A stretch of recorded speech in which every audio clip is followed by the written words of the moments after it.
Okay, I'm here to introduce our speaker, and our title of our program, of course, is Whose Schools Are These Anyway?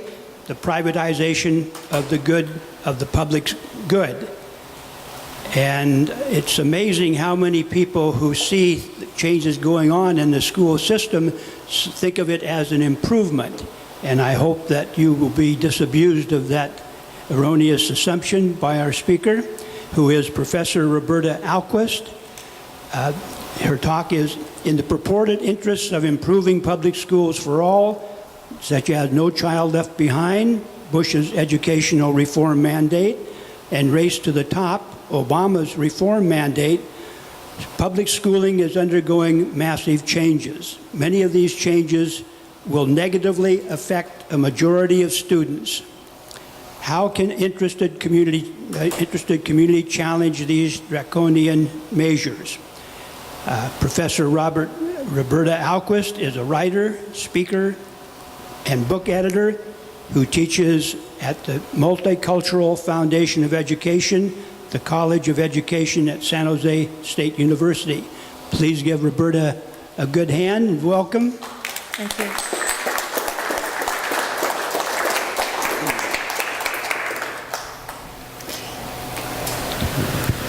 So I'm going to go backwards here a little bit.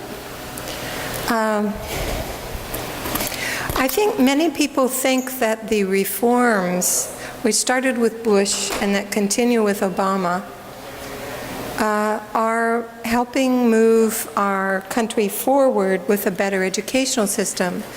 I'm going to argue that, and show you, if I can, that what's happening is the reverse of that.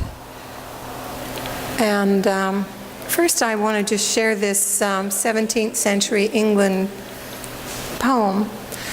The law locks up the man and woman who steals the goose from the common, but leaves the greater villain loose who steals the common from the goose. The law demands that we atone when we take things we do not own, but leaves the lords and ladies fine who take things that are yours and mine. The law locks up the man and woman who steals the goose from off the common, and geese will still a common lack till they go and steal it back.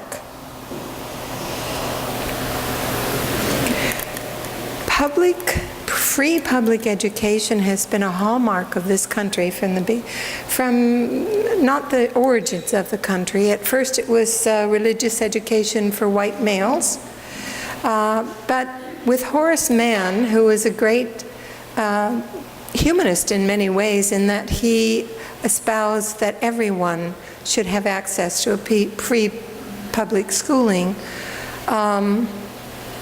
not just white males or whites, but everyone. Kind of racing forward to the 70s, Milton Friedman, who was part of a conservative group of economists out of they're called the Chicago Boys, with a whole lot of other people who were not very well defined. It's an incoming call here. I'll take this and put it over here. Were interested in privatizing schools, and the way that they tried to do this in the U.S. was with something called vouchers. They said, well, you know, if everybody got, let's say, $3,000 per student per year, you could pick and choose wherever you wanted to go to school. The problem with vouchers now and then was that $3,000 really was a minimal amount for a public school education. And that would have meant that you could have had military schools, you could have had Catholic schools, all kinds of religious schools that got public funding. So what these economists tried to do in the 70s, because they were not successful with putting this program forward in the US, was to try and privatize the schools in Chile. And they were pretty much successful. up until fairly recently, and what's happened, I think, over the last maybe 3 years at least, is that the Chileans have tried to get their public schools back. They didn't want this privatization, and it was pushed on them, and they are now in the process of trying to get the government to fund public schools. This is happening now in this country, not with vouchers, but with charter schools. Now, I would argue that which receive public funding, even though they have fewer rules around credentialed teachers, they can fire and hire at will, there's no tenure. This is the powers that be attempt to try and dismantle the public school system. And hegemony is a term that I use to describe the people at the top who are trying to do this, who most people don't have much awareness of. Who are these folks who are doing this? This is a process whereby the people in power, and we have what I call a plutocracy, not really a democracy in this country. It's ruled by a few of rich, or a small group of rich white men, and a few women, but mostly wealthy men, business and corporate and political interests. They've persuaded a large percentage of the population that certain ways of thinking and feeling and believing and acting that support the inequitable and unequal status quo are normal and natural and common sense. And it's a powerful process which normalizes barriers to social equity. It draws on the dominant worldview, including individualism, competition and universalism, standardization, that and some other things that what is not presented as normal, natural, and common sense is seen as the opposite and somehow less than.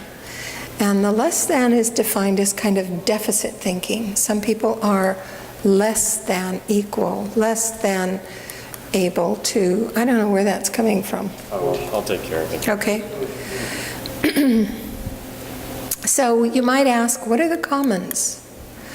Well, historically in this country, they are the cultural and natural public resources in spaces accessible for free for all the people in society.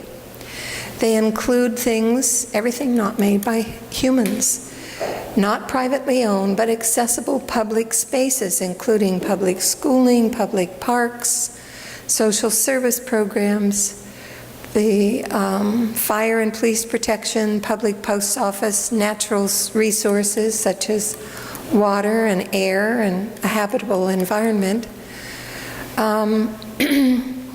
our parks, our prisons, and public health care.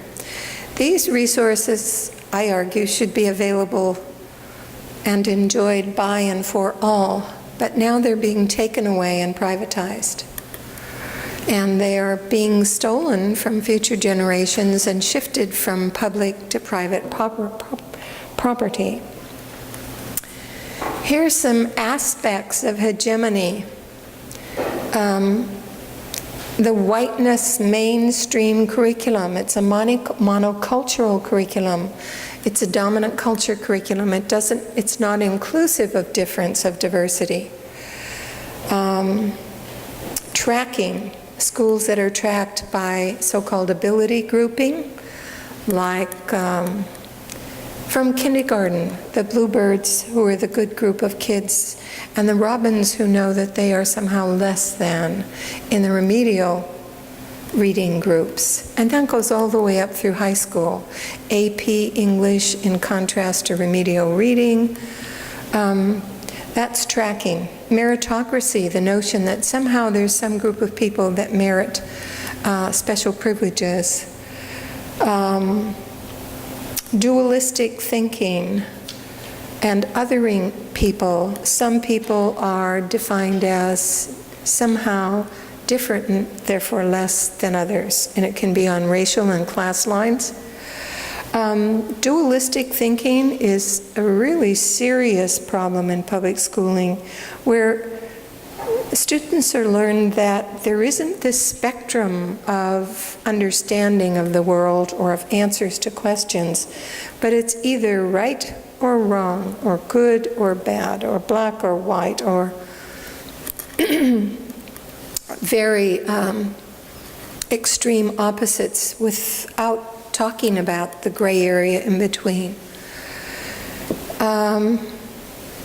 So these cultural scripts function to reproduce the dominant socioeconomic and cultural hierarchy that exists in the US.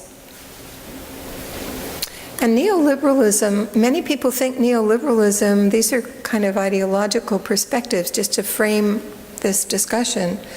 Most people think that neoliberalism is a new form of liberalism, but it is not that at all. It's a mystifying term for that reason. It's basically a concentration of power, of imperial power, in the stage of capitalism that we're in today. So, rule of the market, international trade and investment unfettered from any regulations. Most of you probably know the Glass-Steagall Act has been dismantled. That's a form of deregulation. And much of this is going on today. Government deregulation, no health, safety, and environmental protections that would diminish profit. Privatization of police, fire, and so on. Elimination of the idea of the public good. And cutting public expenditures for social services, reducing the social service safety net here in this country in particular for poor people, which is another example of deficit ideology. A really good, quick online video or YouTube, I guess, of what neoliberalism is David Harvey's a quick lesson in neoliberalism. It's very good and funny. So Clark Kerr in California stated that in the early 70s that the master plan was to balance. The master plan for schools in California was to balance the competing demands of fostering excellence and guaranteeing educational equity for all. That meant that, and this is probably much too much content, but in the 50s, the state legislators and academic administrators saw that the university system in California was going to explode. And they needed a plan to maintain some kind of equality. So they broke out the three-tiered system which we have at the university level. The UC system, which is the top, the CSU system, and then community colleges.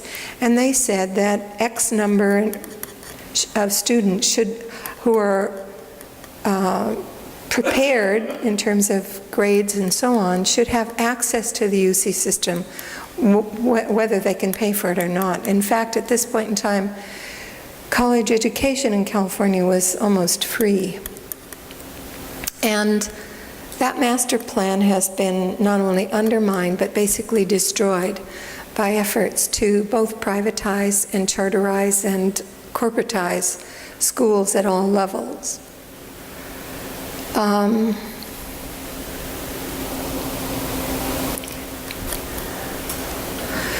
So this was an example. They would accept any students capable of benefiting from instruction. And there's a percentage. I think it was in the CSU, it was 12%. In the UC, it was 15%. And this whole system of providing an equitable system for people who are low income especially has been dismantled. And right now they're not only dismantling that, they are attempting to dismantle community college access. What's happened in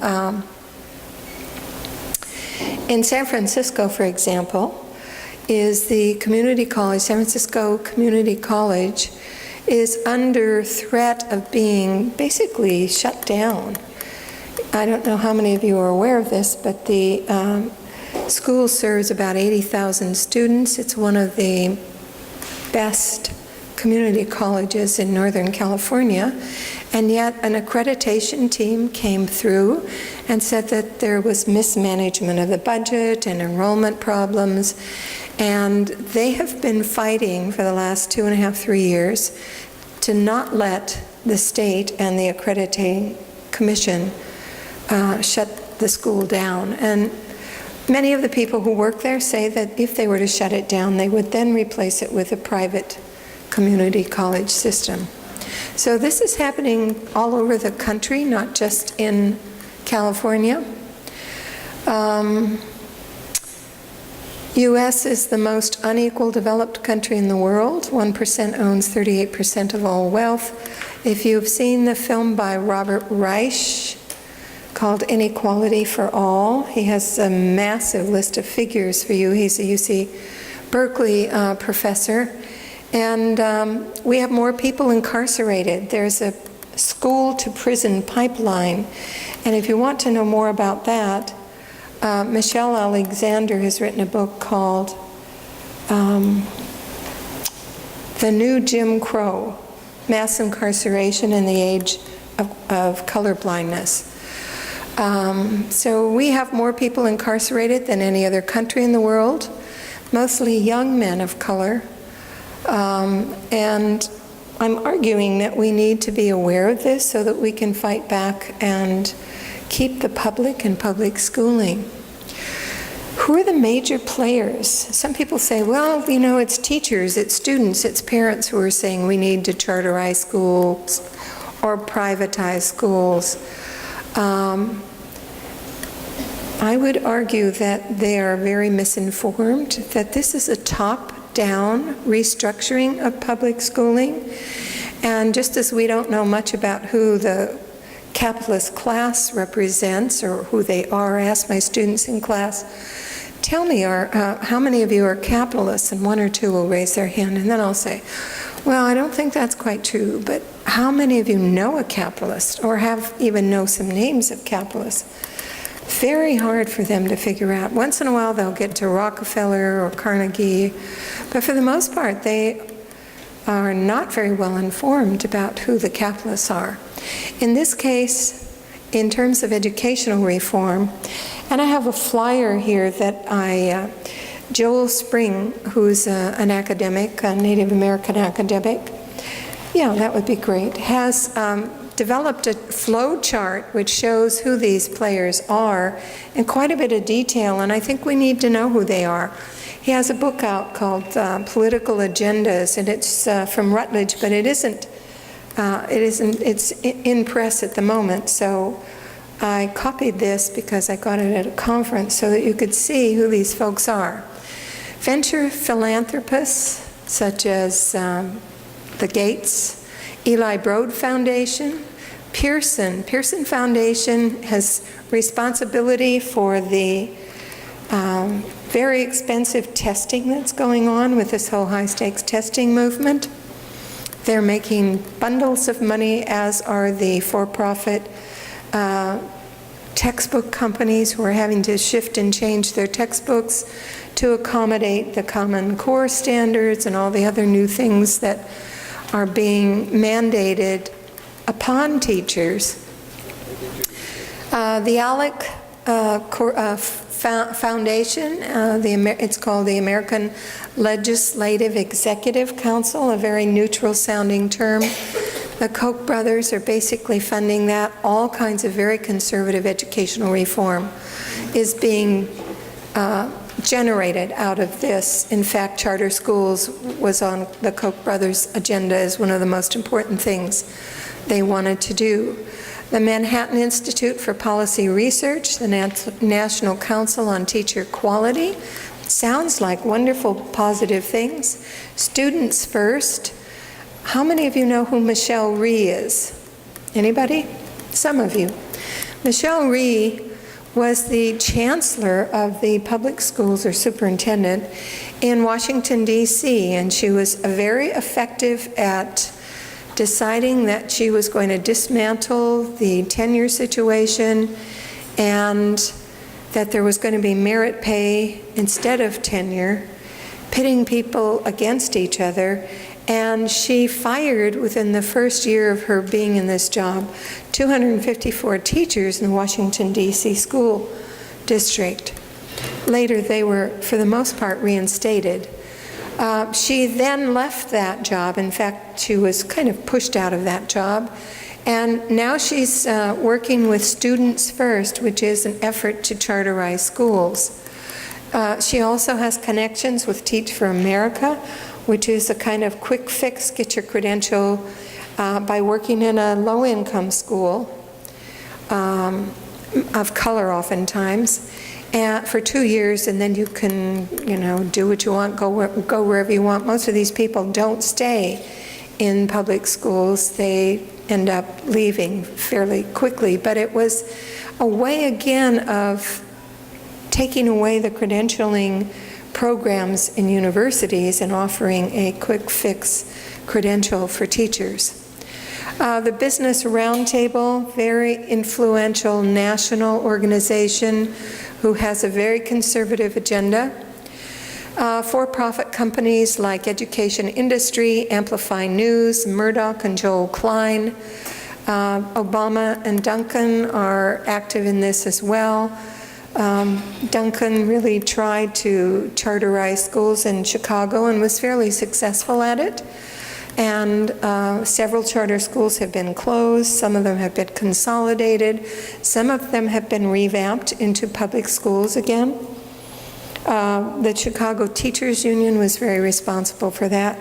But these people and groups are very interested in dismantling unions, dismantling teacher tenure, instituting merit pay, and with assessment, it's like one size fits all. The problem with these tests, these standardized tests, are they're very narrow in their questions. They don't address content in depth.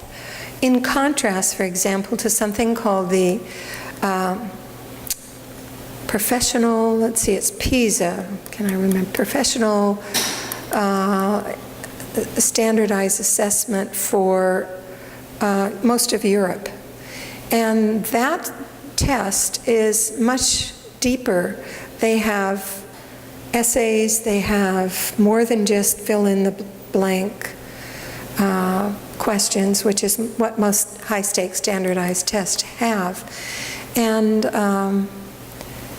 so if we use those test scores and compare them with what's going on in the public schools here with testing, we see that the standardized testing movement has not had a significant impact in raising scores. In fact, scores are at the same level or lower, but in places like Scandinavia, where they've decided to do everything different than we do here in terms of our public school system.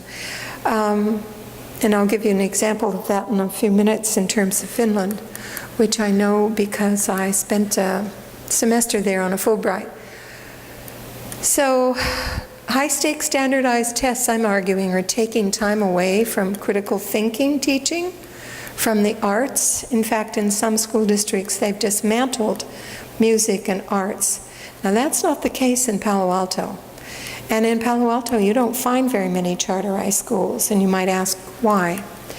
And in Palo Alto, parents put up, and this is a volunteer request, but almost every parent does it, $800 to $1,000 per student per year to supplement the public school curriculum, whether it's for trips to the zoo or to a science museum or whatever. So, and we also have people, parents in Palo Alto who have funded things like the stadium or a new gym or a new theater or whatever. So we're getting some privatization because we have now resegregated schools on the basis of class and racial lines. We don't need charterized schools here because everything is offered here as it is not.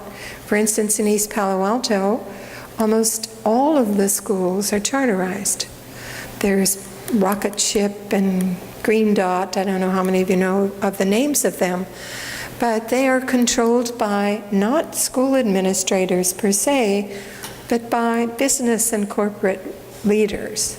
You don't have to have an administrative credential to be a principal at a charterized school most often.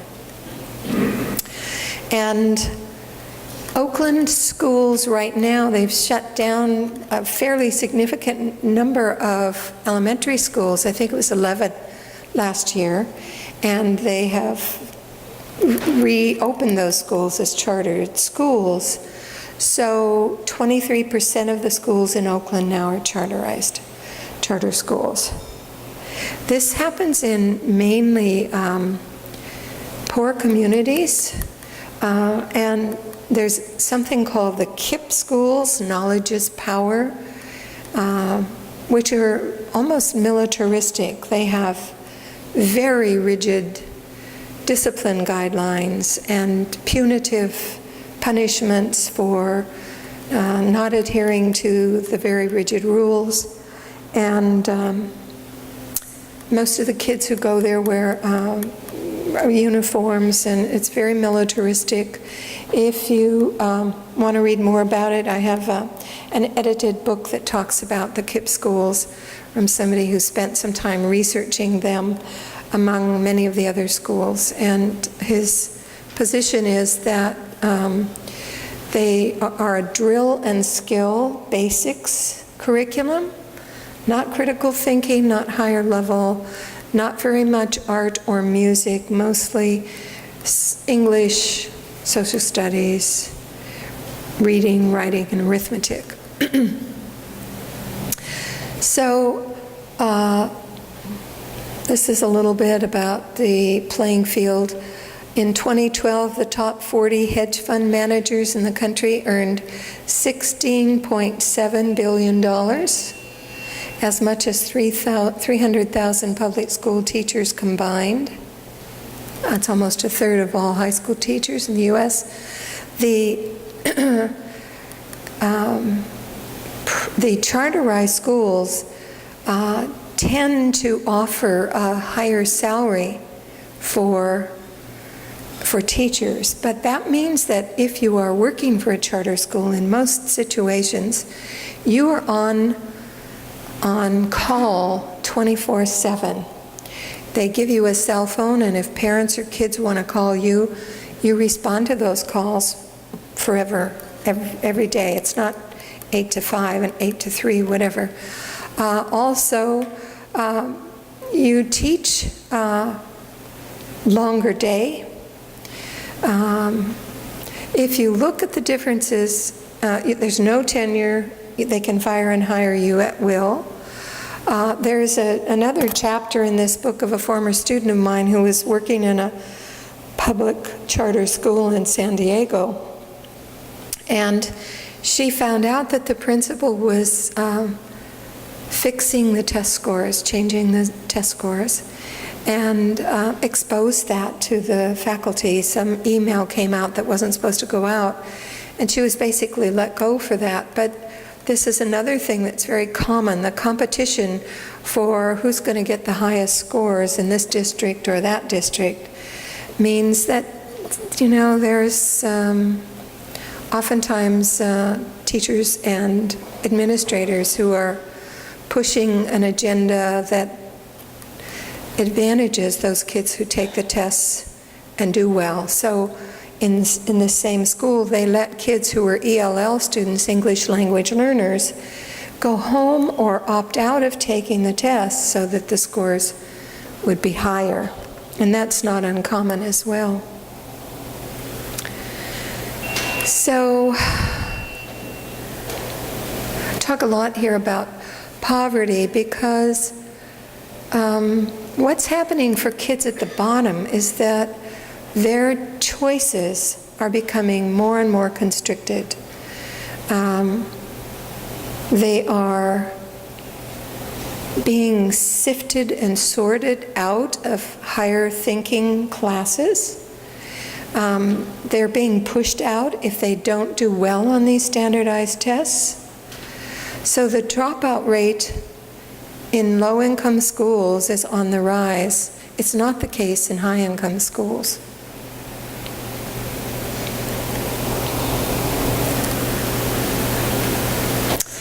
And many of these kids really struggle to gain a college education. The effort is to try and increase the workforce for science and tech people, often at the expense of providing skills for people who are at the bottom of the heap in terms of their academic preparation.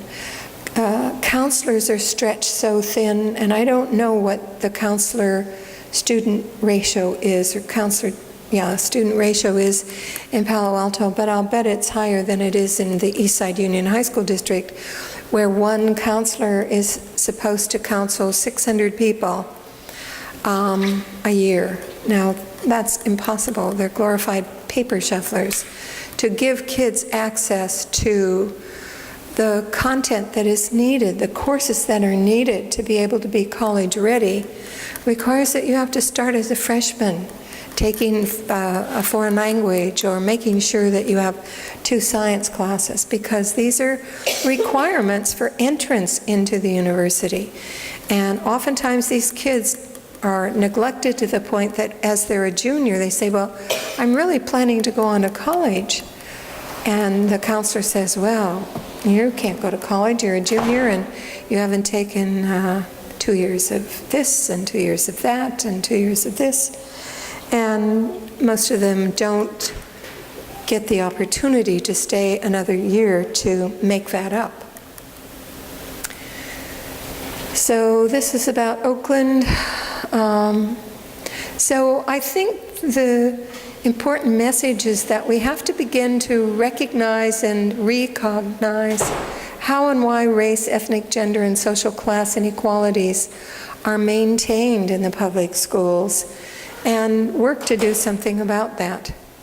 In Finland, where student test scores are among the highest in the world, and Finland's either first or second or third, Singapore is also very high. They have a very regimented program, but they also teach for critical thinking skills. And just in contrast, in Finland, all of the teachers are part of a union. Here there's a major effort to undo the union movement, to bust unions, if you will. In Finland, teachers are paid a very decent salary. Here you can start out. In Montana, for instance, it's like $24,000. In California, it varies, but it can start at $45,000. Plumbers make more than that. So it's not a high-paying salary. You don't go into teaching because of the salary. You go into teaching because you love your field and you love kids. But the salaries in this country, now on the East Coast, the salaries are higher. And they get their funding from a much higher property tax than we do. Prop 13 means that we, in California, the average expenditure per year per pupil is $6,700 plus or minus. In New York City and in New Jersey and most of the school districts, what do you think it might be? No, it's more than 10,000. It's 12, 13,000. Imagine twice the money for each kid per school year. So we're doing with far less. We're doing a lot, but with far less. In Finland, teachers define the curriculum. There's no standardized core curriculum. Teachers have much power in deciding what courses they teach, what students have an interest in. The arts and music are a fundamental part of their curriculum. So is physical education, which in this country, in California especially, is being cut back again. We have a huge obesity problem, and yet we are telling kids they don't need to have a gym class, but maybe once or twice out of the week, or one course per year in high school. So, raising the question, who has the power and who benefits from this, I think we're going to be really harmed in the long term in terms of people's ability to raise critical questions, to be skeptical, to question and challenge authority, because our curriculum has been so dumbed down and so focused on teaching to the test. If you ask teachers, can you teach something if the kids are interested in something in science? Like, what about cancer? Why aren't we teaching about the role that cancer plays in the society in our schools, in biology classes? You know, they say, well, I have to cover these 10 standards or these 7 objectives.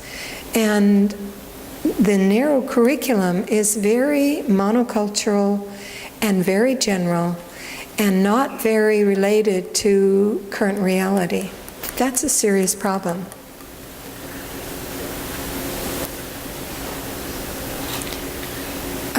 This is a website that Tim Weiss has on the role that white privilege plays in our understanding of difference.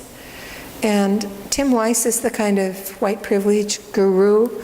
I think everybody should listen to his, I think it's a 15-minute program, because I think that we take for granted the privilege that we have and are not aware of the unequal relations between people who have much and who have a very homogeneous school district, in contrast to kids who are working in schools that are mostly low income and of color.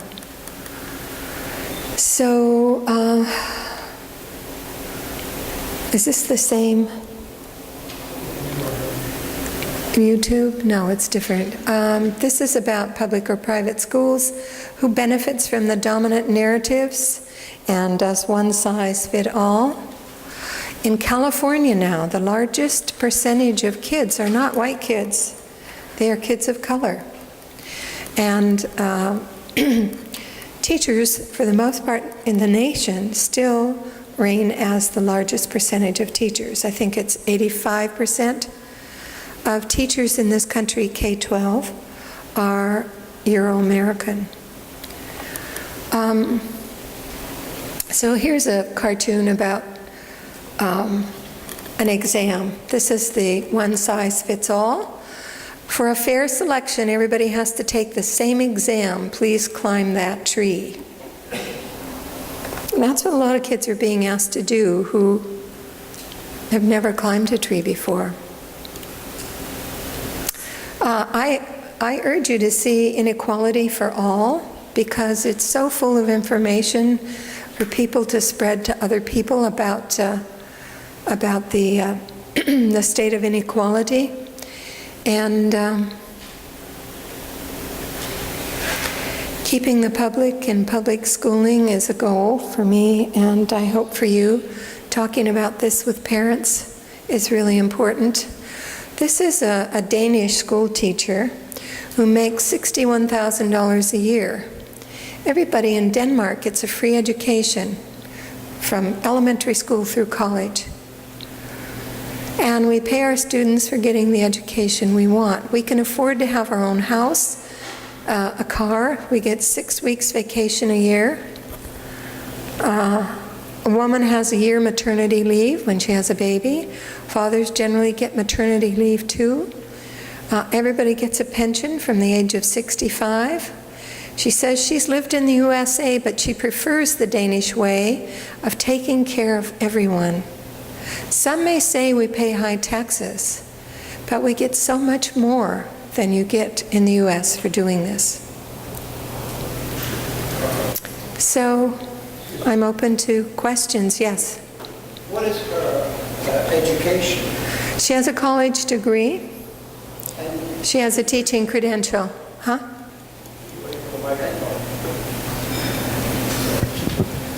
Here comes the microphone. Okay, are we taking questions now? Is that right? Yes. Okay, you hold the microphone like this, towards your mouth, straight out. What I'm concerned with is, what is her education? Because my understanding is that the education of teachers today can be very poor, and that we need to improve that if we're going to improve education in this country. She has a master's in education, and the Danish educational system is very stellar.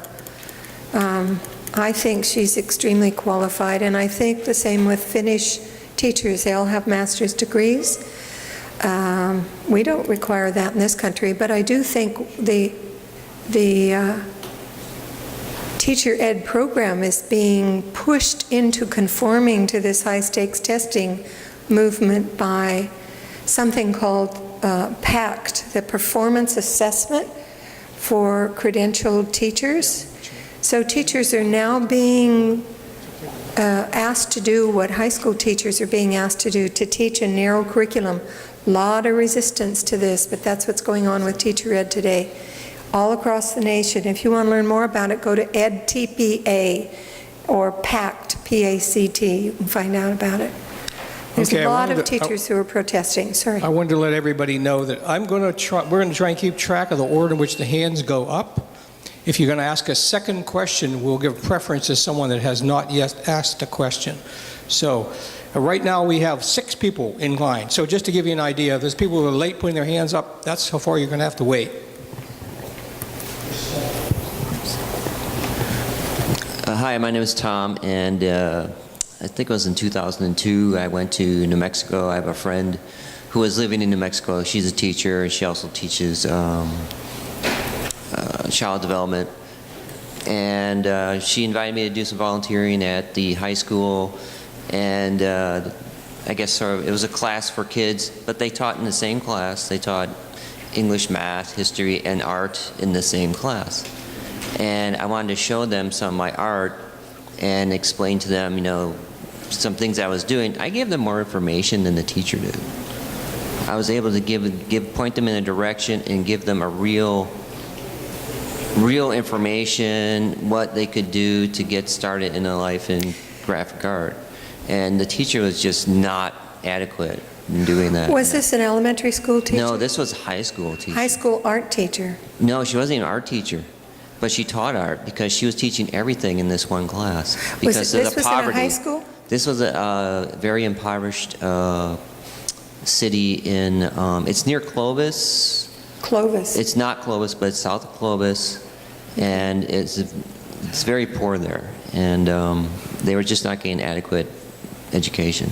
I mean, the teacher was a nice person and she was doing what she could, but I think it's more of a Well, somebody who's staff not thing. qualified to teach art shouldn't be teaching.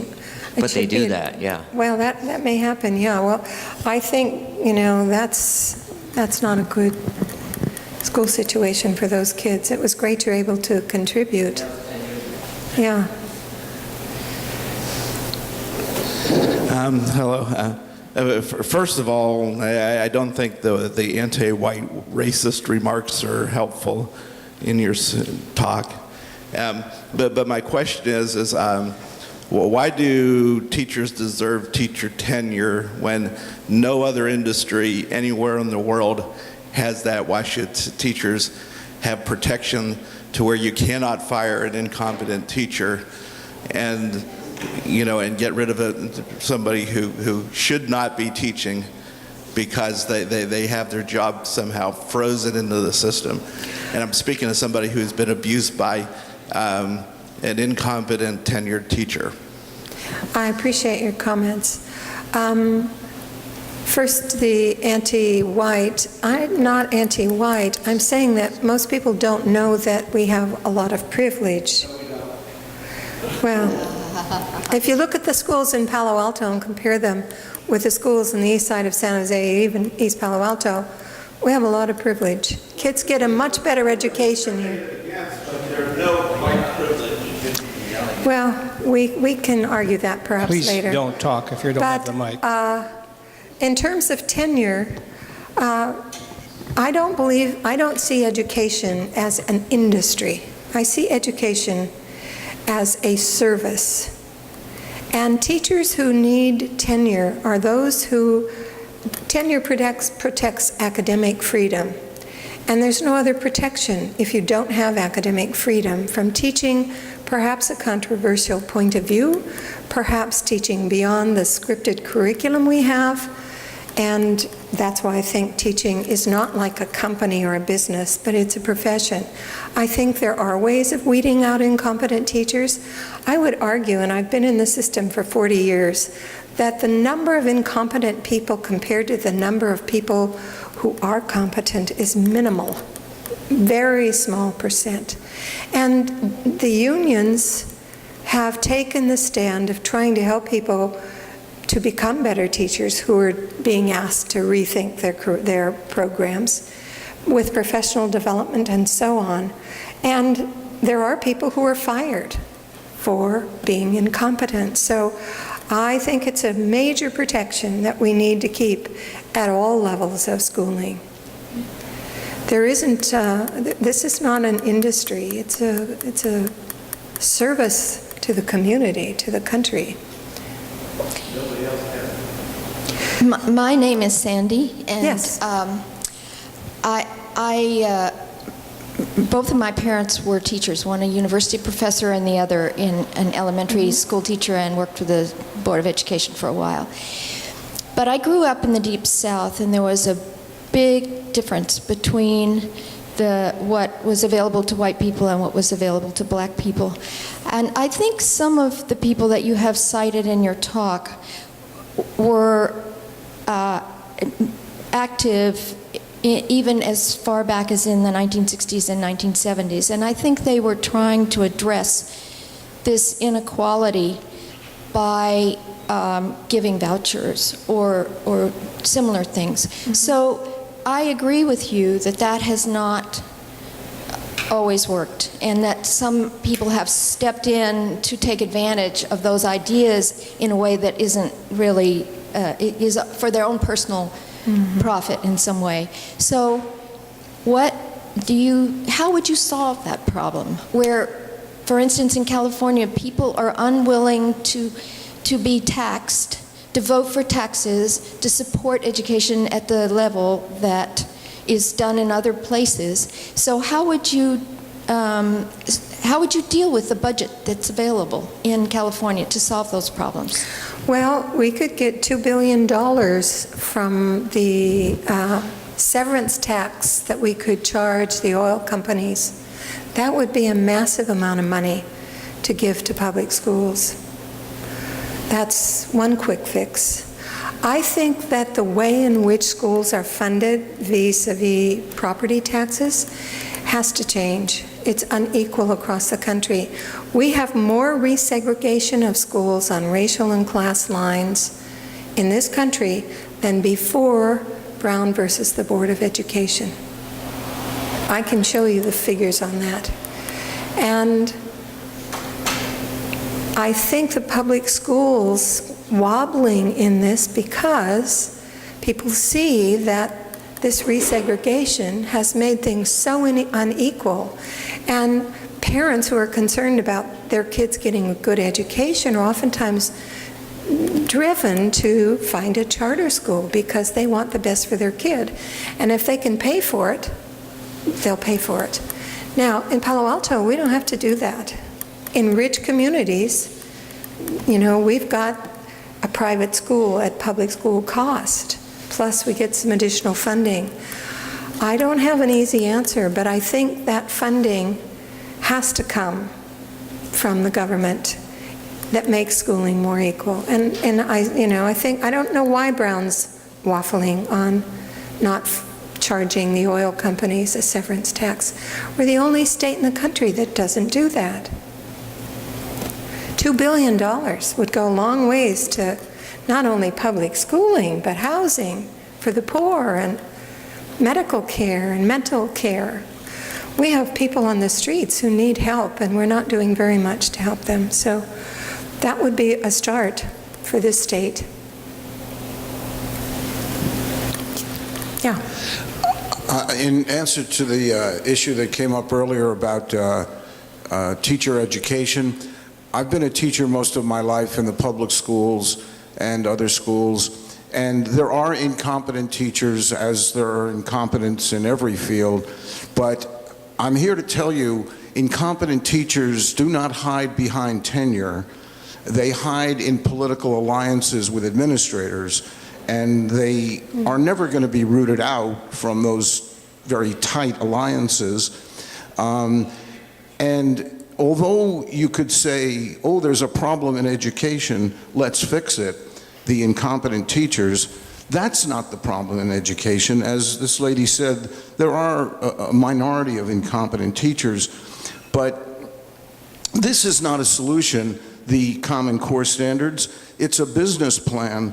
Arne Duncan, when he formed this, he was the commissioner of schools in Chicago, called a meeting of all the business people in the community, and they, amazingly enough, came up with solutions that profited their bottom line. Can you imagine? And it is a business plan and a plot, not helpful. As Professor is saying, teachers are hamstrung by these standards, not helped in any way. Right. The best thing to do, if we actually treated education the way we do war and other things that we think are too important to not give enough money to, and threw all the money we could at education, that would be a start. And it would actually possibly even help. But taking tenure away from teachers and quote unquote getting rid of the bad teachers is very much a waste of time. Thank you.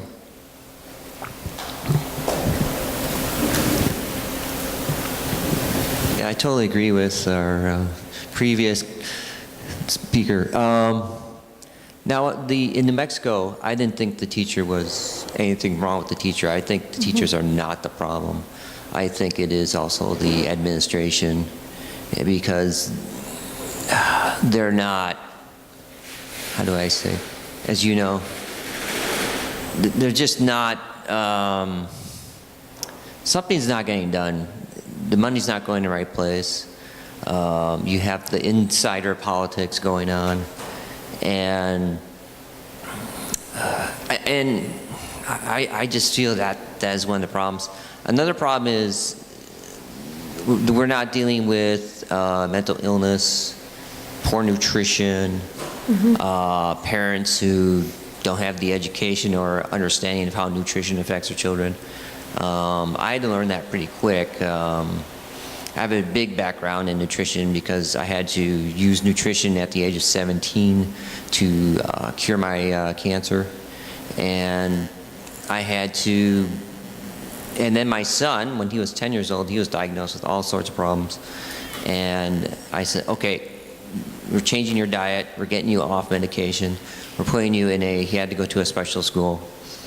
So it's a big issue with health, mental health, and I really think we need to give more education to parents. And Yeah, I agree with you there. yeah. I think that we also should have a required course in high school for everyone on parenting. Parents become parents not knowing much about a whole lot of things. It would be, I think, very useful and practical. Yes. Hi. You mentioned tracking, and you seem to be critical of the practice of advanced placement and remedial programs and so on. At the same time, you see problems with one size fits all. So, how would you solve the problem of tracking? Would you put everyone with different abilities in the same classroom? Yeah, I will answer that. The problem with tracking is that those kids who are tracked into higher level classes hardly ever interact with those kids who are not in those classes. And the research shows that if you do that, if you place kids together, now what happens in track classes is usually those kids are so motivated that the teacher doesn't have to deal with discipline problems at all. And they're competing with each other against each other. In a heterogeneous class, oftentimes the kids in the middle don't benefit. The kids at the bottom are given some time, and the kids at the top sometimes are given time, or they've got enough self-direction that they survive that. The research shows, and there's a wonderful video about this called Untracking or Keeping Untracking by Michelle Fine, F-I-N-E. She's in New Jersey. They have untracked high school, and she shows these kids, very multi-ethnic school, with a real mix of low, middle, and high-income kids, that first of all, the kids so-called at the low end were participating equally, if not more, than the kids in the middle. And the entire tone of the class changed. Kids who were really bright and articulate were having to listen to kids who didn't have that skill and were educating them as well. So the mix of these kids being at all different levels and the exciting curriculum they had, and I think a big piece of it is the curriculum. If you have a dull, dumbed-down curriculum, I don't care at whatever level, you're not going to have engagement of kids. So I think the curriculum's key, and I think that upper-level kids, so-called, I think everybody can move up. I'm really of the belief that those kids who are defined as less than or who can't make it or whatever, I mean, my view is I've worked with so-called low-skilled kids is that it's not that they don't have the ability, it's that they've never been given the skills and the opportunity. They've never been supported in learning deeper and learning more. They've been assumed to be less than, and that's where they sit, and they don't get the chance. So I think that mixing kids, because mixing kids is how we should live in society anyway, segregated classrooms or schools don't serve us better in terms of the future of the country. So the research is really compelling, though, that track students might benefit more from being untracked. Yes. I'm a retired mathematics professor, and there's a problem in the field of mathematics, but that might not be a problem in some other fields. It's one of the what? There's a problem within mathematics, and maybe in some of the hard sciences, that may not be a problem in social sciences. Okay. The problem is that students, in the case of at the college level, I had students in my calculus class who are shaky on intermediate algebra. And to be able to do calculus problems, you have to be an expert. Yeah. It's not enough to get a B. No, I hear you. Right. I hear you. And that happens in And science, too. Yeah, and I think you have a problem in high school, or you may have it even the grade school level. If you have students who are shaky in basic arithmetic, they can't do algebra. Yeah. You need those skills to build on to go to the next level. And this is where I think you do need standardized tests. That's not all you need. You do need critical thinking, a lot of things. But students need to become experts on certain basic things. It's like when we have standardized driving tests. You know, it's not good. It's not good enough to stop for a red light 80% of the time. Yeah, that's not a B. That's an F, right? You have to be an expert in certain things. Yeah, and so we do true. need some standardization. I'm not sure that standardized tests do that, but I do think that certain tests that make sure you know the skills that are needed before you go to the next level are needed. Yes. I'm talking about, though, these high-stakes testing they're so rampant that teachers feel they can't do anything but teach to that scripted curriculum. And they're, even in Palo Alto, I have a couple... I'm not arguing on that point. I'm not disagreeing with you. Well, I think you're right, that you can't go into a trigonometry class without knowing the steps before. It's an ongoing problem. Professors often complain all the time that, and it's also a problem at the college level. Yeah. Someone's taking second semester calculus when they're shaky in the basics of first semester calculus. I agree. I agree. A skill level has to be attained before you can get to the next level. But there aren't very many of those courses. I'm Andrea Dory, and when the test first came out, what was it, about 10, 12 years ago, this test, I was at a Sierra hiking group, and there were teachers there complaining about this test. They were very concerned about this test and what it was going to do. So I asked, why don't you push for a master teacher assessment? And that would work in this way, that when the kids come into school on that year level, they're tested to see where they are on the different levels. If you as a teacher can advance, especially the children that are really having trouble or an attitude toward school, wow, if they can turn those kids on, they ought to get credit for that. And those teachers that have that skill to teach a subject a kid doesn't like, that teaches in school where kids don't like being where they are, I think they ought to start rewarding teachers for being able to change the levels to the next grade and teach every year so the teacher gets credit for that. What is wrong with that? The teachers there said, no, no, no, no, no, they didn't like that idea. I didn't understand it. Well, I think it's because what happens typically is that teachers who are not as skilled, and younger teachers especially, are placed in classrooms where they're not prepared to address the level of students who are there for discipline problems or lack of interest or very low understanding of basics. And so you get the higher level teachers they aren't interested in coming to East Palo Alto to go and teach those kids, the low-level kids. Or even in Palo Alto, they aren't interested in teaching low-level kids. Those master teachers want to teach the creme de la creme. I think if we could develop a system where we had some kind of mix so that good teachers, really good teachers, taught both low and high-level kids, they would find out where these kids are, they would learn about the different levels of understanding. I think there's a lot that can be done to experiment in that way. Oh, yes. Much of what I had to say was in reference to the discussion of tenure, and Professor Ahlquist has already beaten me to it. She said much of what I had to say. I have only one very short comment about tenure.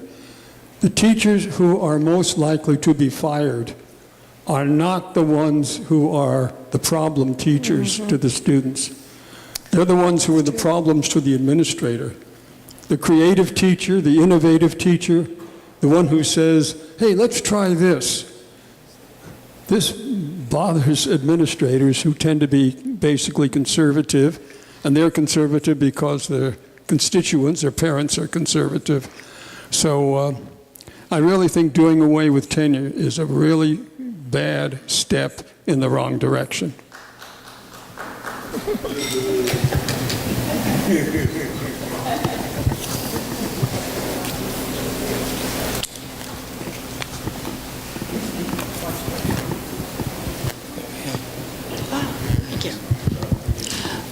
Can you explain exactly how charter schools are funded? Well, they're funded in different ways. There are most of them are publicly funded. But there are also private schools that are charter schools. There are religious charter schools. There are back to basics charter schools. There are high academic charter schools, those who want their kids to really excel on these tests. But in general, they are given the same amount of money. The teachers or the administrators pull together and decide they want to have a school that serves this particular need. And funding comes for them. And then they decide how they divvy up that funding. Well, how can they afford, if they're working with basically the same amount of money, how can they afford for example, to run a longer school day and have more consistent, I mean, one of the things They're getting money from some of the guys that I mentioned. They're being funded by corporations. they're not being funded by in the same way are, that public right, schools. That's right. They get additional funding for the most part. Okay, so charter schools have more money, not the same money as public schools. It depends. It depends.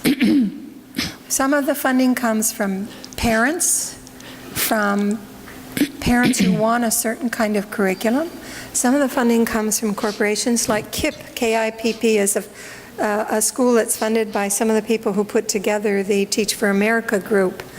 I think Gates is involved in funding those schools. Gates is involved in funding a lot, wants to charterize the whole system. Well, I've been horrified by, now that I take care of my grandson, I've been horrified by the hours at public school. There's no way that the mothers can possibly work. Every other week is a day off of school or a short day or something else, which means there is no way they can have a professional position, a professional job. And so, and then of course we get complaints that the parents aren't educating their kids and they don't have money, and well, they can't work because of the schedule. What are we doing about something like that? What's that? Universal preschool. Wouldn't that be Hold it. nice? Who's talking? Oh. It isn't available. It's very expensive. Yeah, so it does not serve parents well at all. Now, in San Jose, some high schools have daycare. And not only do these students have a place where their own children can go to school, because some of them have children, but they can bring their sisters from home or brothers and participate in that school environment. So that's a step in the right direction, I think. Okay. Hi, Roberta. Yes. So Palo Alto City is having an election very shortly, and many people are running for our Board of Education. And I'm assuming that the Board of Education has quite a lot of influence on how the schools are run and things like that. So, and there are opportunities for voters to listen to the candidates speak ahead of the election.